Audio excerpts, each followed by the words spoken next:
নমস্কার বন্ধুরা, best knowledge for everyone চ্যানেলে আমি প্রদীপ তোমাদের সকলকে স্বাগত জানাই। তো আজ যে ভিডিও নিয়ে এসেছি ক্লাস 8-এর গণিতের পাই চিত্র কোষে দেখি 2 4-এর দাগের অঙ্কটা আজ আমি করাবো।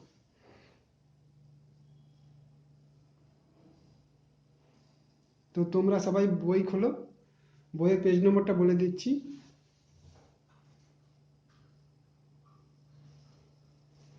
29 পেজ, 29 পেজে কোষে দেখি 2 4-এর দাগের অঙ্ক।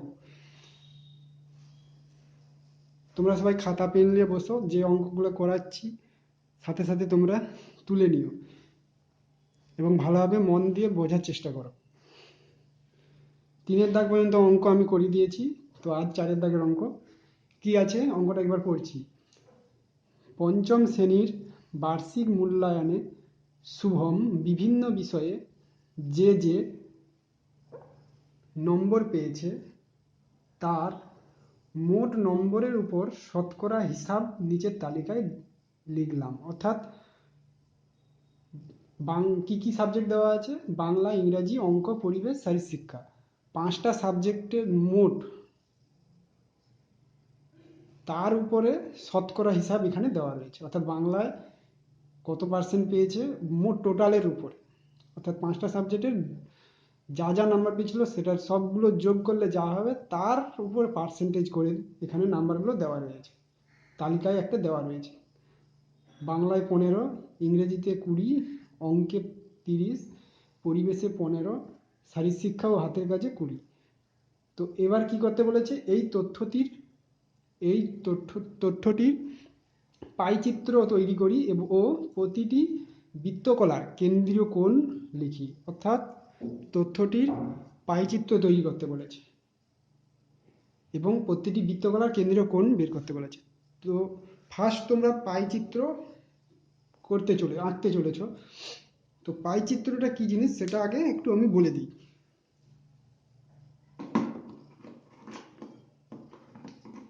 তো পাইচিত্র কি জিনিস সেটা আগে বলে দিচ্ছি, ভালোভাবে শুনে দেখে নাও এবং লিখেও না খাতায়।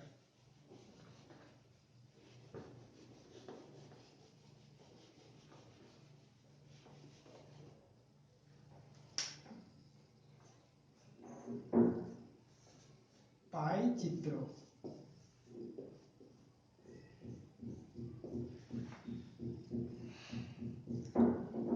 বিভিন্ন তথ্যকে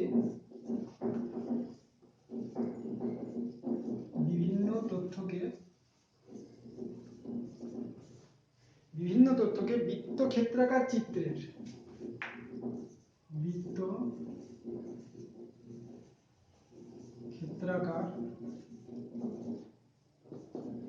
বৃত্তক্ষেত্রাকার চিত্রের মাধ্যমে প্রকাশ করাকে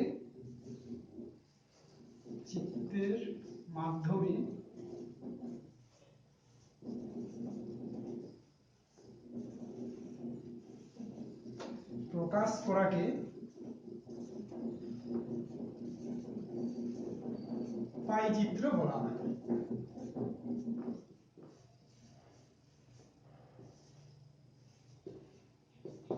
অর্থাৎ অনেকগুলো তথ্য আমাকে দিয়েছি, যেমন এখানে তথ্যগুলো কি কি, বাংলায় কত পার্সেন্ট নাম্বার পেয়েছে, ইংরেজিতে কত পার্সেন্ট নাম্বার পেয়েছে, এগুলো হচ্ছে তথ্য।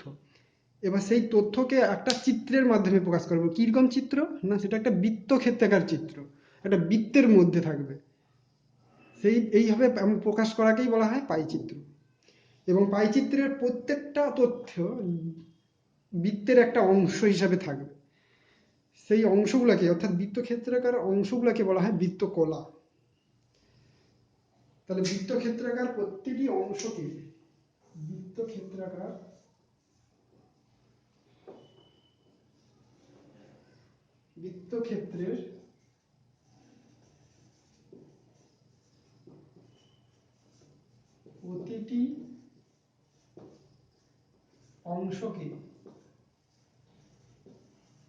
বৃত্তক্ষেত্রের প্রতিটি অংশকে কি বলবো? বৃত্তকলা।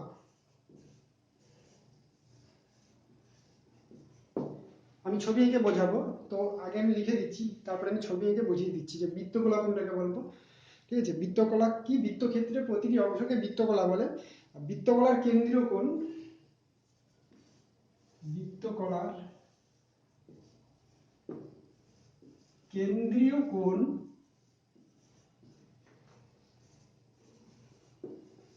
বৃত্তকলার কেন্দ্রীয় কোণ তথ্যের মানের সহিত সমানুপাতিক। যে তথ্যটা দেওয়া আছে, তথ্যের মানের সহিত সমানুপাতিক। অর্থাৎ সমানুপাতিক কথার অর্থ কি? তথ্যর মান যত বেশি হবে, বৃত্তকলাটার কেন্দ্রীয় কোণ অর্থাৎ বৃত্তকলাটাই সব থেকে বড় হবে। যেমন এখানে অঙ্কে সব থেকে বেশি নাম্বার পেয়েছে 30% টোটালের উপরে, তাহলে 30% সব থেকে বেশি, তাহলে ওই অঙ্কের ক্ষেত্রে বৃত্তকলার কেন্দ্রীয় কোণটা হবে সেটা বেশি হবে। সেই জন্য বৃত্তকলা কেন্দ্রীয় কোণের সহিত সমানুপাতিক। এইবার দেখো, একটা আমি পাইচিত্র অর্থাৎ একটা বৃত্ত আঁকছি। বৃত্ত কাকে বলে তোমরা পড়েছো অলরেডি।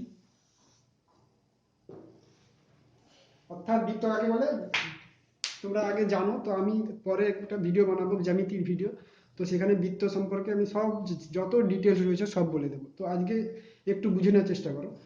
তো বৃত্ত কাকে বলবো? একটা নির্দিষ্ট বিন্দুকে কেন্দ্র করে, অর্থাৎ এই বিন্দুটা কেন্দ্র, নির্দিষ্ট বিন্দুকে কেন্দ্র করে অপর একটা বিন্দু, ধরো এখানে একটা বিন্দু রয়েছে, এইখানে একটা বিন্দু রয়েছে, এই বিন্দুটাকে কেন্দ্র করে অপর একটা বিন্দুর সঞ্চার পথ, অর্থাৎ যে পথে ঘুরতে পারবে, ফলে যে চিত্র তৈরি হচ্ছে সেটা হচ্ছে বৃত্ত। অর্থাৎ একটা বিন্দুকে কেন্দ্র করে আরেকটা বিন্দুর সঞ্চার পথ। অর্থাৎ এখান থেকে এই বিন্দুর দূরত্ব সবসময় সমান থাকবে, সবসময় সমান। এখান থেকে ডিস্টেন্স সবসময় সমান। এই ডিস্টেন্সটাকে বলা হয়, এই দূরত্বটাকে বলা হয় ব্যাসার্ধ, বৃত্তের ব্যাসার্ধ।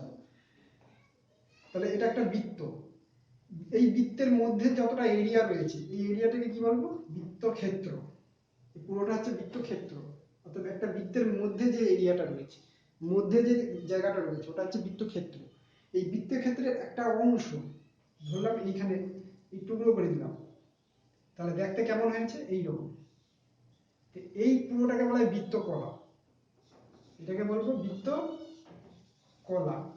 আর এইটাকে বলা হয় বৃত্তকলা, আর এইটাকে বলা হয় কেন্দ্রীয় কোণ। এই কোণটাকে বলা হয় কেন্দ্রীয় কোণ, কেন্দ্রীয় কোণ। এইটাকে বলা হয় কেন্দ্রীয় কোণ, আর এইটা পুরোটাকে বলা হয় বৃত্তকলা। অর্থাৎ একটা বৃত্তের ছোট টুকরো অংশ, কেন্দ্রের সঙ্গে ওটা দুটো ব্যাসার্ধ এবং বৃত্তাংশ নিয়ে হচ্ছে বৃত্তকলা হয়। তো এই কেন্দ্রীয় কোণের মানটা, যে তথ্য দেওয়া আছে, তথ্যের মান যদি বেশি হয় তো কেন্দ্রীয় কোণটা বেশি হবে, অর্থাৎ বৃত্তকলাটা অনেক বড় হবে। তো এইটা হচ্ছে বৃত্তকলা বলে। এইভাবে আমাকে কেন্দ্রীয় কোণ বার করতে হবে। কিভাবে বার করতে হবে সেটা আমি এইবার বোঝাচ্ছি। ঠিক আছে, তো পাইচিত্র হচ্ছে একটা বৃত্তাকার চিত্রের মাধ্যমে বিভিন্ন তথ্যকে প্রকাশ করা হবে, এবং সেই তথ্যের মান যত বেশি হবে ওই বৃত্তকলার কেন্দ্রীয় কোণটা বেশি হবে তত। তো কিভাবে বার করবো সেটা এবার দেখাচ্ছি।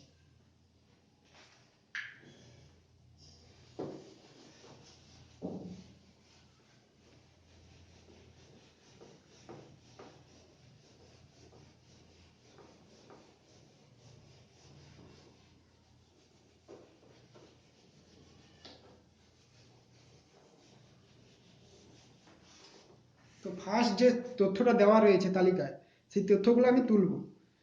তার তালিকায় দেওয়া তথ্যগুলি হলো, তালিকায় দেওয়া তথ্যগুলি হলো, অর্থাৎ যেরকম বইয়ে চার্ট দেওয়া আছে তো ওইভাবেই চার্টটা তুলবো। বিষয় বাংলা, ইংরেজি, অঙ্ক এইভাবে। বিষয়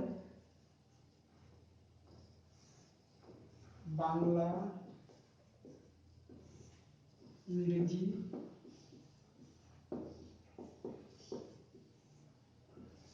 অঙ্ক, তারপর পরিবেশ শারীরশিক্ষা, পরিবেশ শারীরশিক্ষা।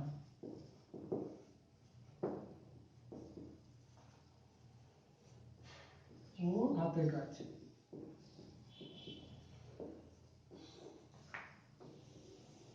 তো এটা আমার দেওয়া রয়েছে। তো ফার্স্ট কি, প্রথম কলমের উপরে রয়েছে বিষয়, তো বিষয়গুলো পরপর লিখে দিলাম। তো সেকেন্ড রোতে কি হবে, সেকেন্ড রোতে হবে যেটা দেওয়া রয়েছে প্রাপ্ত নাম্বার শতকরা। প্রাপ্ত নম্বর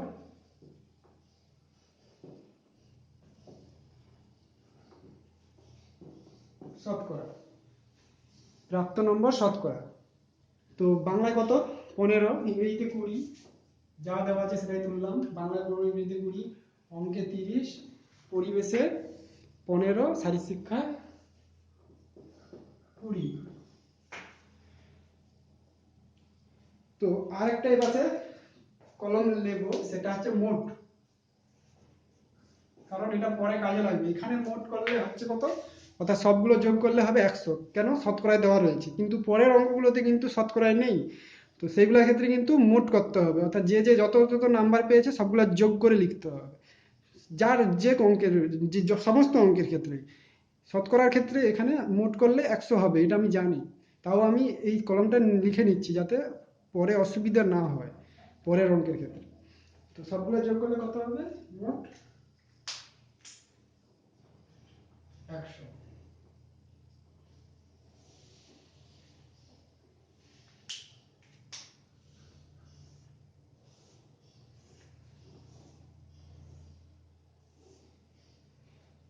এরপর যে রোটা নেব, সেই রোতে থাকবে প্রাপ্ত নম্বর ভগ্নাংশে।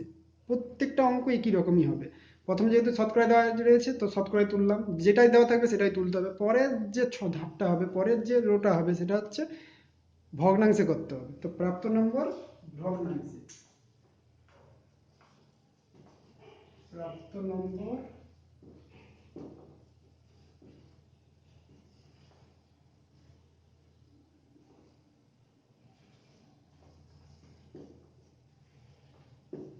প্রাপ্ত নম্বর ভগ্নাংশে। তো ভগ্নাংশ কিভাবে করতে হয় সেটা বলে দিচ্ছি।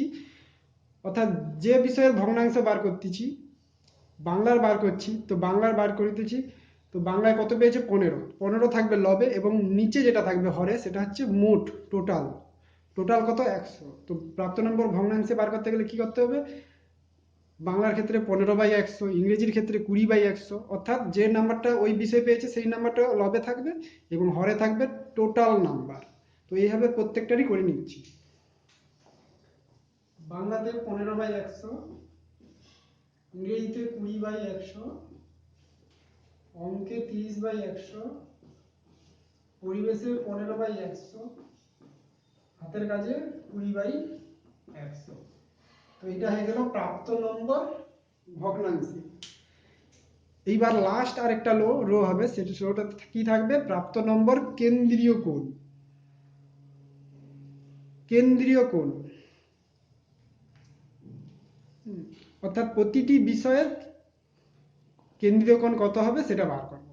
অর্থাৎ কেন্দ্রীয় কোণ বার করার সময় যে ভগ্নাংশকে গুণ করতে হবে কত দিয়ে, বৃত্তের সম্পূর্ণ, একটা বৃত্তের কোণ যত হয় সেই কোণ দিয়ে গুণ করতে হবে। অর্থাৎ সম্পূর্ণ বৃত্তের কোণ কত, 360 ডিগ্রি। 360 ডিগ্রি দিয়ে প্রত্যেককে গুণ করতে হবে, তবে বেরিয়ে আসবে কেন্দ্রীয় কোণ। কারণ একটা পূর্ণবৃত্তের কোণ হচ্ছে 360 ডিগ্রি, কারণ বৃত্তকলা আঁকতেছি একটা বৃত্তের মধ্যে, অর্থাৎ বৃত্তের টোটাল কোণটা কত, 360 ডিগ্রি, সেই জন্য 360 ডিগ্রির সঙ্গে প্রত্যেককে গুণ করতে হবে। এবার লিখবো কেন্দ্রীয় কোণ। কেন্দ্রীয় কোণ 360 ডিগ্রি এর অংশ।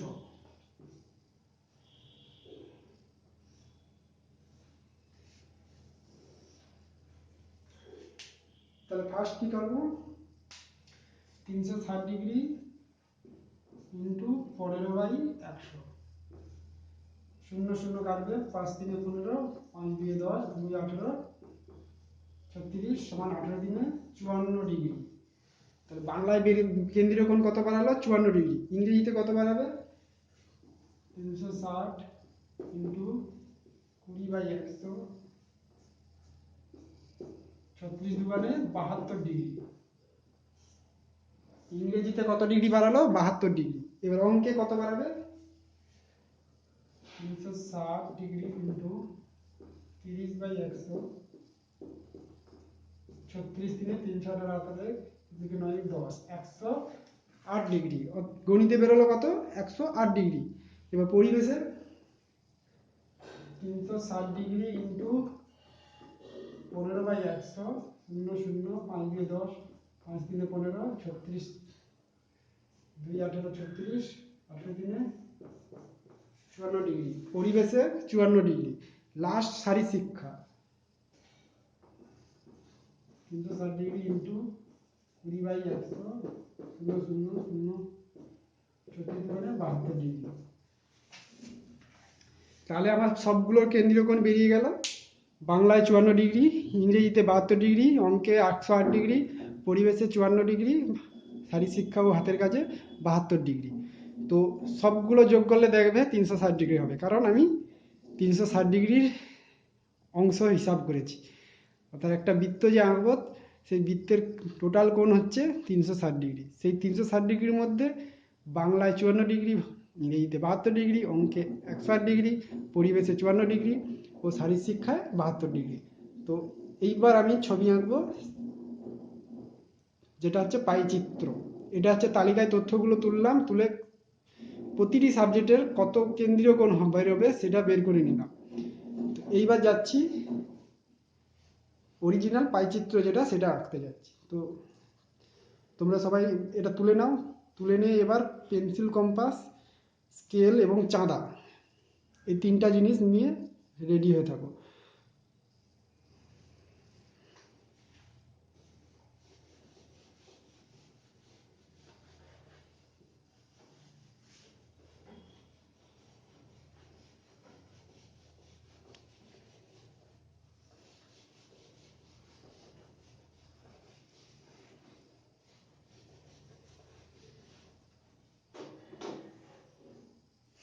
তো ফার্স্ট কি করবে? ফার্স্ট খাতাতে একটা মিডিয়াম সাইজের, খুব বড় নয় খুব ছোট নয়, মিডিয়াম সাইজের একটা বৃত্ত আঁকবে, যে কোনো ব্যাসার্ধ নিয়ে।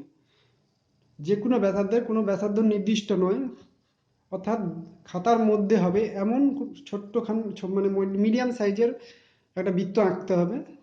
তো সেই জন্য সেই হিসাবে পেন্সিল কম্পাসকে সেট করে নাও। সেট করে ফার্স্ট একটা বৃত্ত আঁকো। তো আমিও আঁকছি বোর্ডে, দেখে নাও।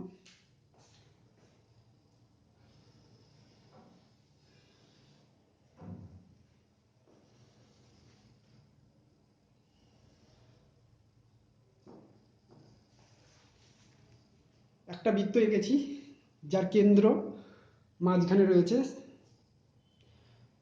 একটা বিন্দু চিহ্ন দিয়ে দেওয়া রয়েছে, ওটা হচ্ছে বৃত্তের কেন্দ্র। তো ফার্স্ট কি করবে? ফার্স্ট স্কেল দিয়ে একটা ব্যাসার্ধ আঁকবে। বৃত্তের ব্যাসার্ধ কাকে বলে? কেন্দ্র থেকে পরিধি পর্যন্ত যুক্ত সরলরেখাকে বলা হয় ব্যাসার্ধ। কেন্দ্রের নাম ও দিলাম। তো কেন্দ্র থেকে যে সরলরেখাটা বৃত্তের পরিধি পর্যন্ত এঁকেছি সেটাকে বলা হয় ব্যাসার্ধ। এইবার চাঁদা নেবে। চাঁদা নিয়ে ও থেকে, ও বিন্দুকে বসিয়ে চাঁদার মাঝখানটাকে ও বিন্দুতে বসিয়ে ফার্স্ট আমি বাংলা থেকে শুরু করছি। বাংলা কত ডিগ্রি? 54 ডিগ্রি। তো 54 ডিগ্রিতে গিয়ে দাগ দেবে। তো কিভাবে করবে?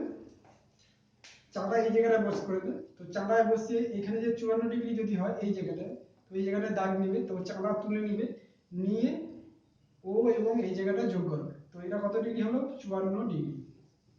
এবং এটা কি? বাংলা। তো অঙ্কে কি বলা ছিল? যে পাইচিত্র অঙ্ক করি, পাইচিত্র তৈরি করি এবং বৃত্তকলার কেন্দ্রীয় কোণ লিখি। তো কেন্দ্রীয় কোণ লিখে দিলাম। তো বাংলায় কত কেন্দ্রীয় কোণ? 54 ডিগ্রি। ঠিক আছে। এইবার বাংলার পরে কি কি আঁকবো? ইংরেজি। ইংরেজিতে কত ডিগ্রি? 72 ডিগ্রি। তো এইবার যে সরলরেখাটা টানলাম লাস্ট বাংলার পরে, সেই সরলরেখাকে বসিয়ে 72 ডিগ্রি, 72 ডিগ্রিতে দাগ কেটে নেব। তো চাঁদাটাকে এই বিন্দুতে বসিয়ে ও বিন্দুর এই সরলরেখাতে বস করাবে। অর্থাৎ প্রথম ব্যাসার্ধ করেছিলাম এখানে, সেটা বাংলা হয়ে গেল। এবার দ্বিতীয় সরলরেখা এটা, এই ব্যাসার্ধে বসিয়ে 72 ডিগ্রি, ধরো এই জায়গাটা 72 ডিগ্রি হয়েছে, তো 72 ডিগ্রি, যে 72 ডিগ্রি যে বিন্দুটা পেয়েছি সেই বিন্দুটা যোগ করে দিলাম, তো কেন্দ্রীয় কোণ কত হবে? 72 ডিগ্রি। এটা কি অঙ্ক? বাংলা হয়ে গেল, অঙ্ক হয়ে গেল। যদি এটার নাম দিয়ে দেই, এটা ধরো পি কিউ আর, তাহলে ও পি কিউ হচ্ছে বাংলা বৃত্তকলা, ও কিউ আর হচ্ছে ইংরেজি অঙ্কের, অঙ্ক না ইংরেজি ছিল, অঙ্ক না ইংরেজি, ইংরেজি সরি, এটা ইংরেজি।